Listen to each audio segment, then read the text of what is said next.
This is a poem called I Give You Back by Harjo. I release you, my beautiful and terrible fear. I release you. You are my beloved and hated twin.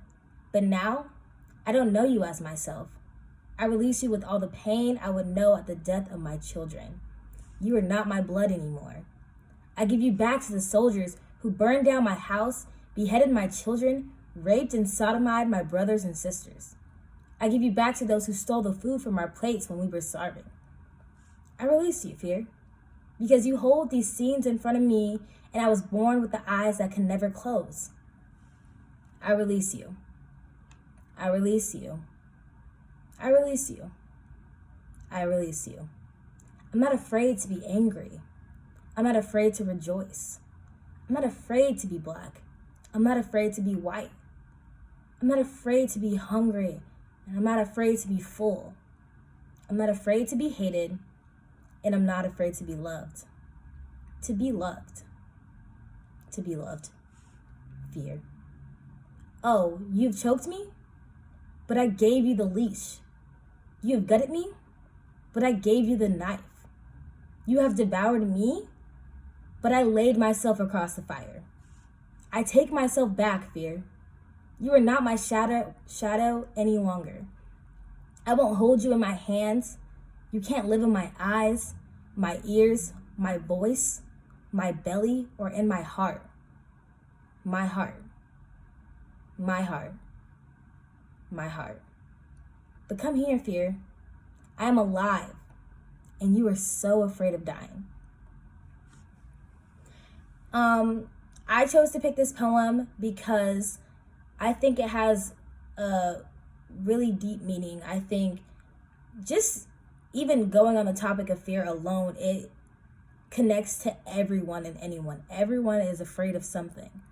And I think that she's supporting her self-growth, and she's criticizing how fear and anger and all these negative emotions can be so crippling to where you can't do things, so where you can't function, you can't talk to people, you can't be yourself, you can't be happy, you can't sleep, you can't close your eyes.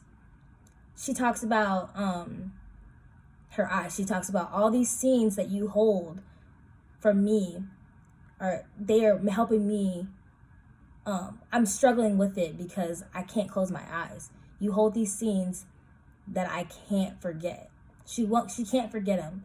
She can look past the fear and try to make something of herself, you know? And I think for that and me right now is a huge tough time. COVID, but amongst COVID, you know, everyone's family is different. Everyone's going through different things.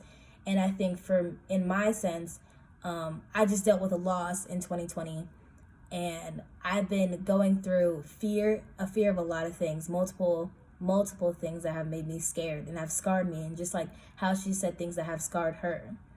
And I think that I'm trying to move past the fear, because once I can move past the fear, I can move towards other things. And I think